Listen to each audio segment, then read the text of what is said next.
Hello, everyone. Hope we've had a good day so far. Yes, great.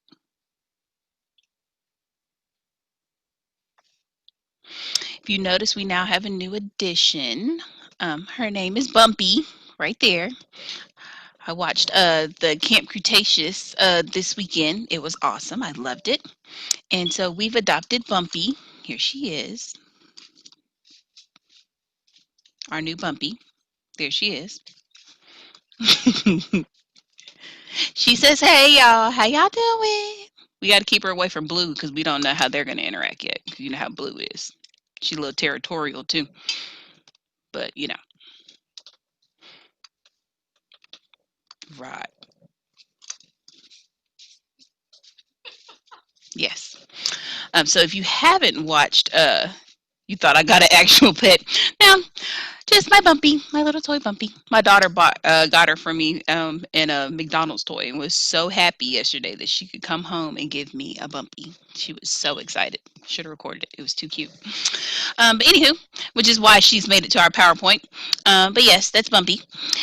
And I did. I definitely laughed. It was so cute. As far as announcements go today, you're still going to have your quiz on dating the earth on Friday. Ebb puzzles will also still no longer be available after Sunday. If you don't have access, let me know. I know some people said something about needing a code. You should not need a code. You should already be in, and it has already been assigned, so you should be fine from there. Grades have also been updated, so check for messages from me. I know there are a lot of people that had some items on there that either I could not access, and I let you know that. There were some people that turned in the wrong assignment, and all of that good jazz. So I would definitely check on that to make sure that you have what you need. In the chat, I see, when do we get progress reports? Progress reports will be coming. They'll be sending a message home to your parents telling them to check Power School. So I don't think that there's paper ones being sent out. I think they're just going to get notifications to check Power School and let them know. All right. And Fridays are going to remain catch-up days. So we are going to go ahead and go to Canvas. If you do not have a Canvas tab open, go ahead and open one.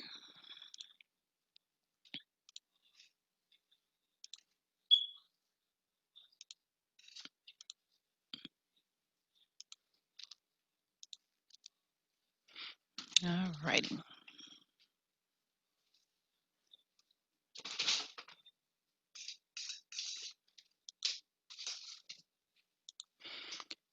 Share my screen.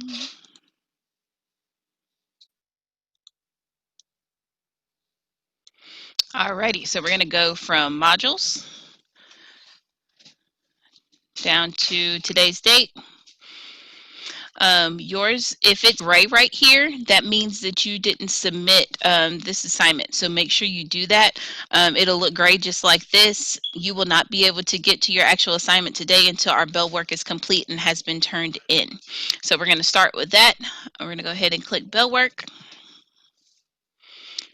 And our bell work today has 3 questions that we are going to do in a text entry box. So questions are, we're going to watch a video clip, and the answers we're looking for our questions are: number 1, what did you observe about the mass of an apple after a month? And we should remember that mass is the amount of space that something takes.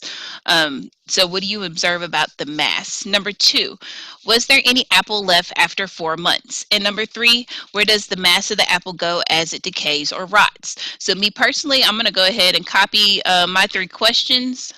So that way, when I click submit assignment, my text box will pop up. I can go ahead and paste them there.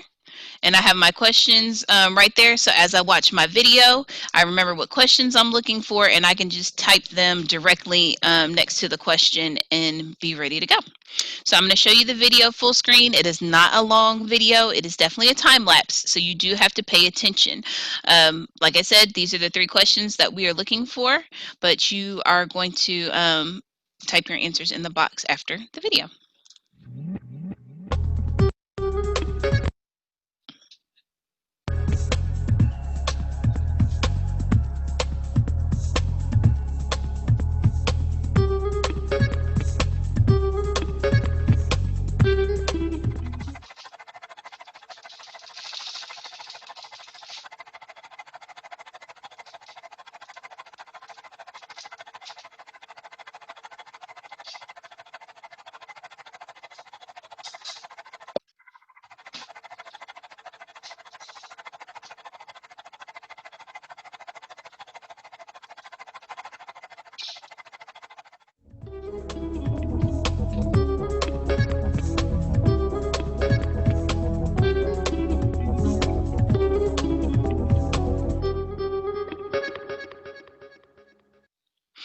All right, so not a very long video. Like I said, it was a time lapse. So I'm going to give you the next few seconds to go ahead and type your answers into the box, because it will not allow you to move on until you have your answers actually in the box. So go ahead and take the next few seconds to do that.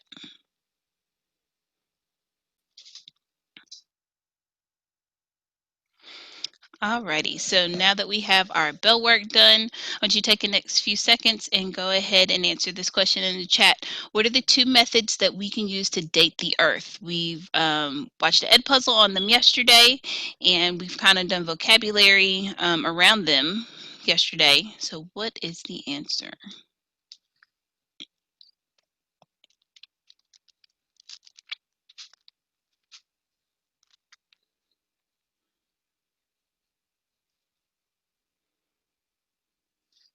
Correct. Relative and absolute dating is what they are.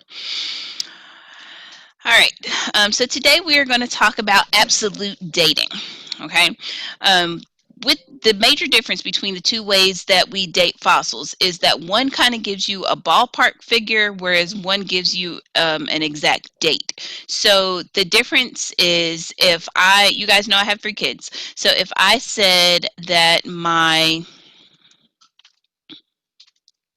middle child goes to Kennedy, would you know exactly how old he was?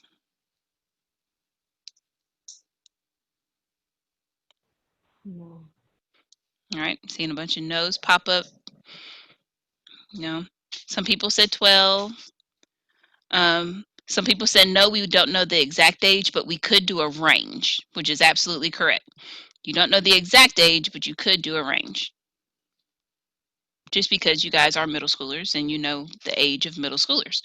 So if I said that my middle child was 12 years old, do we now have a definite number? Yes, we do. We know exactly how long he's been on the earth. He's been here for 12 years. So that's the major difference between relative and absolute dating. Absolute is going to give an exact number. So that's going to be me telling you that he's 12 years old, versus a relative date being he's a middle school age student, or he's a middle school child. You guys know what the grade span, the age span for that is, but it doesn't actually give you a exact number. So that is the major difference between the two. So today we're going to spend some time talking about absolute dating. So I kind of already told you the answer. I went out of order. Sorry. But absolute, like I said, is going to be the actual number that you give to it, whereas relative is kind of like a ballpark or a way of describing the time frame. All right, so we're going to watch a video on, we're actually watch 2 videos today, but the first one is going to be on carbon dating. So as we watch this video, I want you to think about this. Once an animal dies, what happens to the carbon inside of its body? You're going to answer it in the chat once we get finished with the video. So let's go ahead and watch it.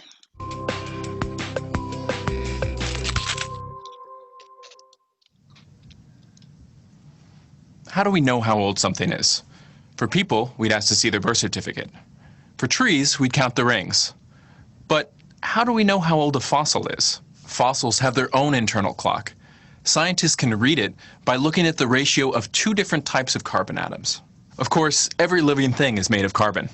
Plants grab carbon dioxide from the atmosphere and use it to form complex organic molecules. Animals get their carbon by eating these plants. But there's more than one form of carbon. Most carbon atoms have 6 protons and 6 neutrons. We call this carbon-12. High up in the atmosphere, sometimes cosmic rays hit nitrogen atoms. This creates carbon with 6 protons and 8 neutrons. We call this carbon-14. Carbon-12 and carbon-14 behave alike, but carbon-14 has one unique and important attribute. It's unstable. So once an animal dies, the carbon-14 in its body will start to go away.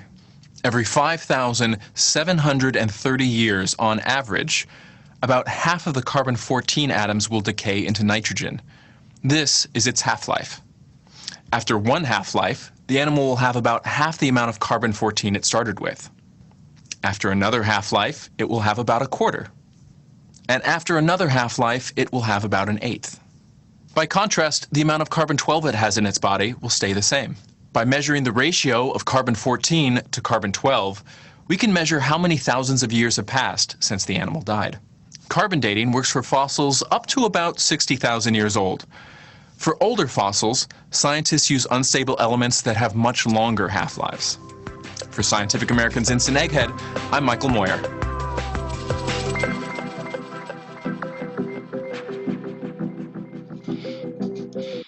Alrighty, so let's go ahead and type our answer in the chat. Once an animal dies, what happens to the carbon in its body? What happens?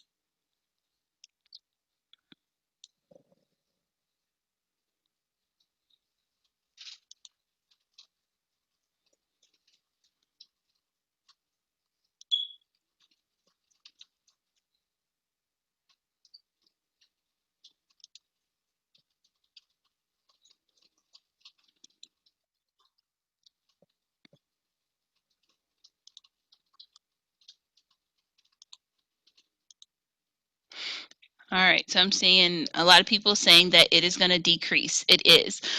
This is the major way that we are able to actually date a lot of the organisms that we find. It is not the only way, but this is the major way that is used.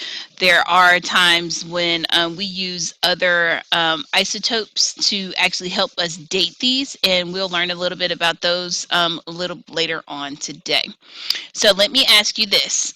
Can carbon dating be used to date rocks? Can carbon dating be used to date rocks? Type your answer in the chat.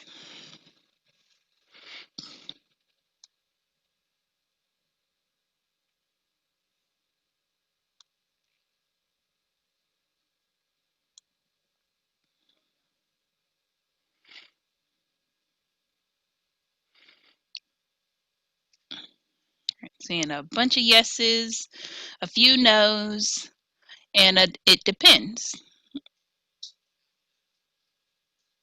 All right, so using the icons that are on your computer in your Zoom call, I need 3 perspectives shared. I need a yes and no, and I'm seeing a few maybes or it depends. So if you said that no, it can't be used and want to share your thoughts, can you raise your hand so I can unmute you and you can tell us your viewpoint?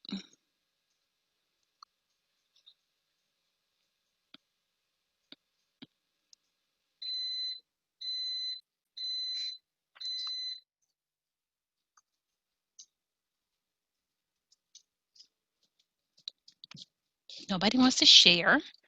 What about my yeses? Maybe we'll start with a yes. All right. Marcus. Okay, so I said yes because, well, actually, I kind of think it depends. Because if it's carbon dating, I mean, it has to be less than 50,000 years old. And rocks, if a rock was to be less than 50,000 years old, then it would be able to be carbon dating would be able to be used on it. So that's Okay. it. Okay. So it's a yes, kind of it depends. Does anybody else want to share their viewpoint? Whether it's a yes, no, or a maybe?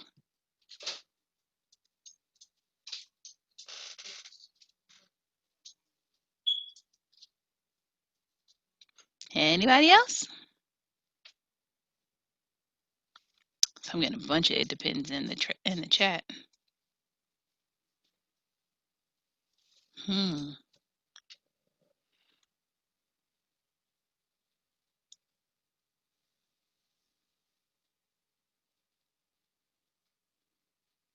Nobody else wants to share? Or we're being shy today.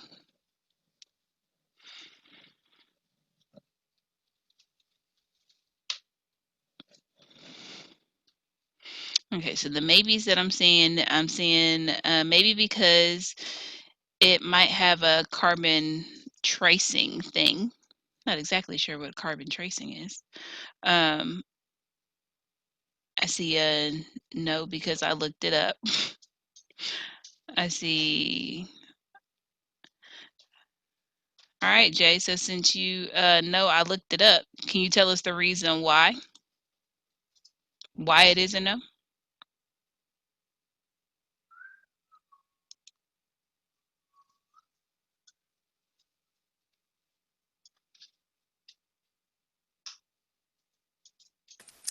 Okay, hi, yeah. So carbon dating can't be used to determine the age of rocks because it only works for objects that are younger than about 50,000 years old, and most rocks are older than that. Okay. Or that's what Google said. That's what Google said. Okay. Well, I'm going to refute Google. I am. Because when it comes to carbon dating only works on organisms that used to be alive at some point in time. So rocks themselves have never been alive. They may contain material that had once lived, like it could have plant remains, it could have these fossils that we're looking at right now, but rocks themselves have never lived. So they may have carbon, the element carbon in them, but they do not have the carbon 12 or the carbon 14 because they've never lived.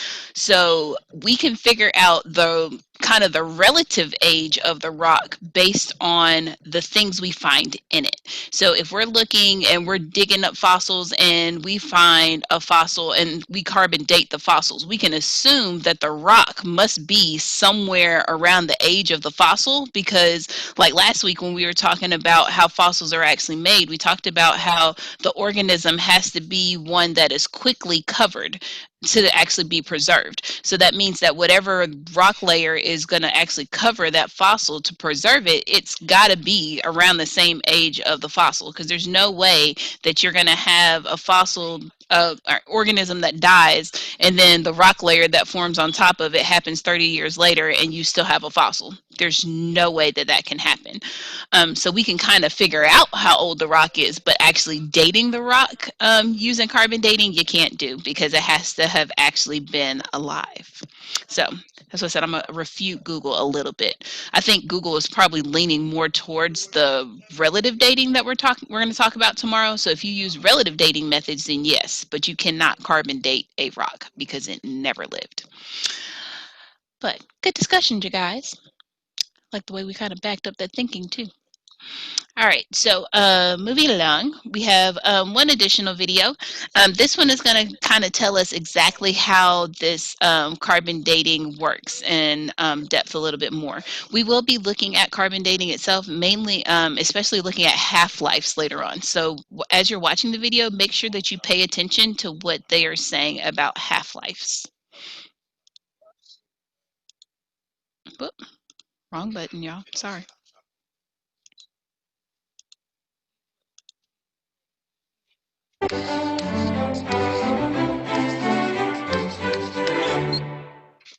Hey there, and welcome to Brain Stuff. I'm Josh Clark, and this is the Brain Stuff where I explain to you how carbon-14 dating works. Carbon-14 dating, which we also just call carbon dating, is a form of radiometric dating. And all it is measuring the decay of a certain type of atom found in a once living organism to determine when it was last alive. And all of this starts in the upper atmosphere of Earth, where it's constantly bombarded by cosmic rays. And one of the things these cosmic rays do is knock neutrons off of some atoms and protons off of others. And before you know it, the nice, stable, family man nitrogen-14 atom is all wrapped up and gone crazy and becomes what's known as a carbon-14 atom, which is radioactive. Now, carbon-14 atoms aren't the only ones in the upper atmosphere. There's also carbon-12 atoms. Carbon-12 atoms are in much more abundance and they're pretty stable. Carbon-14 atoms are, again, radioactive and unstable, but they're formed at a reliable, steady rate. So at any point in time, we have a pretty good idea of the ratio of carbon-12 atoms to carbon-14 atoms. Got that? It's important. Now, carbon dioxide is essential to life here on Earth. Plants breathe it in, animals eat the plants, we eat the animals and the plants. And these carbon molecules, carbon-14 and 12, that make up the carbon dioxide, get in everything. What's neat is that the ratio of carbon-12 to carbon-14 found in all these living things here on Earth is pretty much the same as what's in the atmosphere, which means it's predictable. And some very, very smart scientists have figured out that carbon-14 actually decays at a predictable rate, right? Carbon-14, like all radioactive particles, has what's called a half-life. Now, the half-life is the amount of time it takes for the number of radioactive particles in a sample to decrease by half. Carbon-14 has a half-life of 5,730 years. That means that after 5,730 years, the amount of carbon-14 atoms in a, say, plant that you found fossilized will be half of what it was the last time that plant took, well, a breath of life. After 11,460 years, which is 2 half-lives, there'll be a quarter the amount of carbon-14 that was originally present. And then after 17,190 years, you'll have just an eighth of the number of carbon-14, and so on until there's none left. And this is actually one of the limitations of carbon-14 dating, that eventually you're going to go far enough back in time that all of the carbon-14 atoms have decayed. And you don't know whether this took place a day before or 100,000 years before, which means the time limit that you can date things using carbon-14 is roughly 50,000 years. But as long as you are trying to date something that lived on Earth within the last 50,000 years, you can figure out roughly when it was last alive. And the way that you do that is by measuring the rate of decay of carbon-14 atoms compared to the slow and steady carbon-12 atoms that are also present in there. Presto, changeo, you've got some carbon-14 dating, and all of a sudden you say, oh my God, this wooden axe handle is 12,000 years old. Pretty sweet stuff. And this whole thing gets even more interesting when you realize that future archaeologists are going to have a lot of trouble using carbon-14 dating thanks to us, humans of the present time. Our industrial activities have been pumping CO2 into the atmosphere and really messing with the ratio of carbon-12 to carbon-14. And even more astounding, all of the nuclear bombs that we set off in the mid-20th century, well, those messed with the atmospheric ratios too. So good luck with all of that, future anthropologists and archaeologists. Sorry.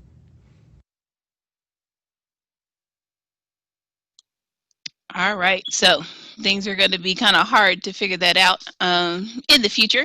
But in the text box, go ahead and tell me, how does carbon-14 dating work? How does it work? You can put it in your own words. You don't have to put it in the words that they said. But how does it work?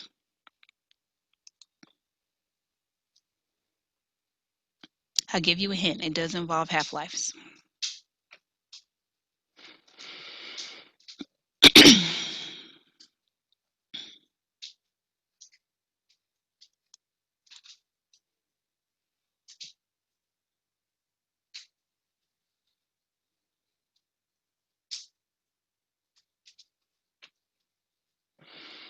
Flip screens while I'm waiting on you.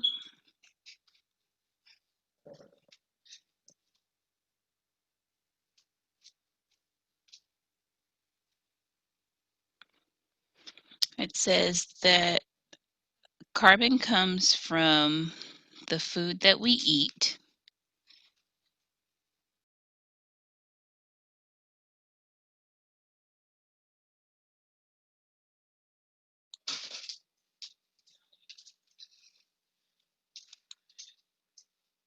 I don't know what happened, guys. But it says carbon dating works by comparing different atoms and studying the half-life of those atoms. It's based on the amount of atoms that are left after the animal dies. There's a certain amount of atoms that go away after, based off of how long they've been dead, okay?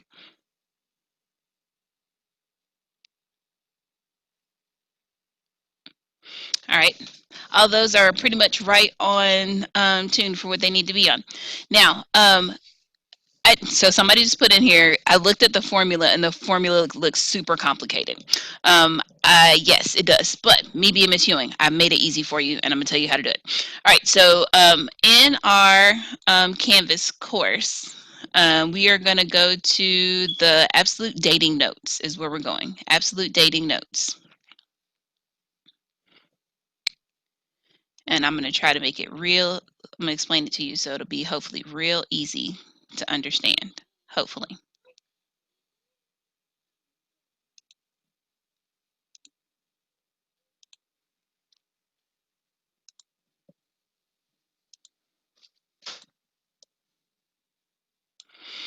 All right, so from here, we're going to click here. That tells us to make a copy.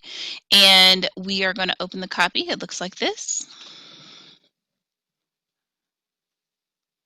Once we open the copy, maybe I need to refresh because it's not acting right today. That happens. Technology has not been my friend today. Well, anywho, while we're waiting on that, so when it comes to carbon dating and these half-lives, pretty much different organisms have different amounts of carbon, this carbon-14 in them. And so what scientists do is they look at the amount of carbon that should be in an organism when it initially dies, and then they look at the amount that it deteriorates as time goes by. So if we're talking about an animal that has, let's go with 100 milligrams of carbon-14 in it when it first dies. The amount of time it takes for it to get to its half-life, and it's different for different organisms, but the amount of time it takes for it to get to its first half-life, you literally divide the initial amount in half. So if we started off with 100, half of 100 is what? Go ahead and put in the chat. Right, half of 100 is 50. All right, so if it started off with 100 when it died, by the time it reaches its first half-life, it is now at 50. Well, if it keeps going and we look at it at its second half-life, we have to divide the amount it had at its first half-life in half to get to the second half-life. So 50 divided by 2 is...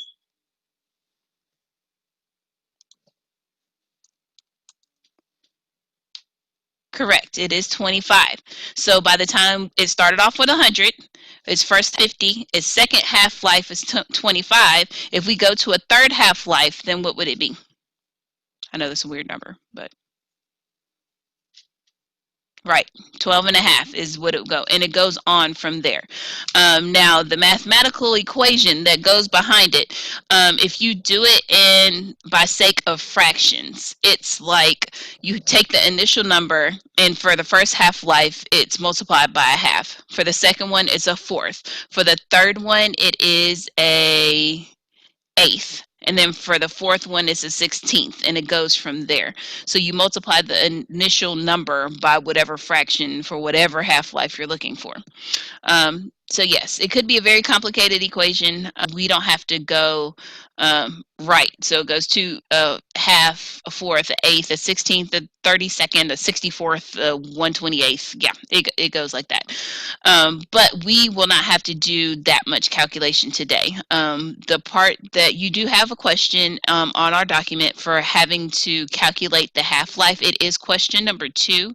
That is at the bottom. This part right here kind of explains what I just said, but it's kind of blurry and kind of hard to kind of explain it the way that I did. If you go kind of down to the bottom of the document, down, there we go. Come on, document. There we go. Down to the bottom, this number 2 is the one that deals with that whole half-life thing. So just remember, whatever you start with to get to your first half-life, you divide it in half, and then you divide that number in half again, and just keep dividing in half, and that will take you through your different ones. All right, so for our assignment today, what we are going to do, we are going to read our article, which is why we didn't have an article to annotate yesterday, because you had one to do today, and I didn't feel the need to make you do 2. So we are going to find the answers in the text and then highlight them. I personally prefer you to highlight them in different colors because we're not in a class together. I can't come to your desk and ask you where you found the answer in the passage. And so you highlighting the question and the source that you found your answer to your question is how I can figure how I know where you're pulling your answers from in the document. So we have 6 questions that are in the margins that we're going to answer as we read our passage. This is the one I was talking about with the document, with the diagram. So if it starts off with half-life, where you start off with all of your um, isotopes, but then you divide it in half, and then you divide that one in half, and then that one in half. So it's literally, like I said, the fraction in that complicated thing, but it's literally dividing what you have in half, whatever the previous life was. But we're going to go through and answer our questions. We do have a video at the bottom that talks about ice cores. Ice cores are just what they sound like. They're cores of ice that are kind of bellowed out of glaciers and ice deposits. So I don't know if you guys remember last week when we were talking about that mammoth that they found frozen, still had hair on it, still had organs and all the rest of that. This is the way that they use to interpret the ice to figure out how old some of that stuff is around it. The decay from the cells may not be at the same rate as of decay that happens in like the ground with our rocks. And so they use ice cores to kind of help you figure that part out. So after you watch the video, those are the 2 questions that go with the video. And then we just have the review questions that are at the bottom. And that's what we're doing today. Once you are finished, you turn it into this assignment and you'll be done.